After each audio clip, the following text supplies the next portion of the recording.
Welcome. In this video, I'll show you how to scan QR code in WhatsApp. Alright, if you find this video helpful, please leave a like and subscribe to the channel for more such tutorials. Now, the first scanning method is when you go ahead and try to add a new contact. Okay, so what you'll do is just go ahead and tap on plus sign right here, click on or tap on new contact, and then just go ahead and tap on the QR code right here at the top right.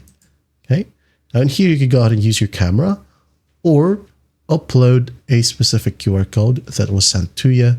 Just open up your gallery right here, select the QR code, and then once that's done, just wait for WhatsApp right here to process the QR code, and after that you're good to go.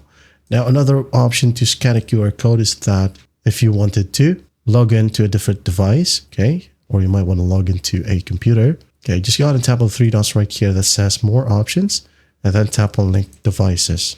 Okay, I got to tap on link a device, and then your camera should go ahead and open up shortly.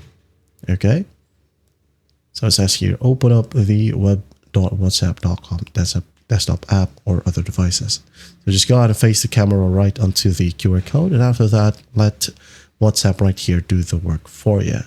Okay, that is it. That's how simple it is to scan a QR code in WhatsApp. I hope this video helps, and I'll see you in the next one.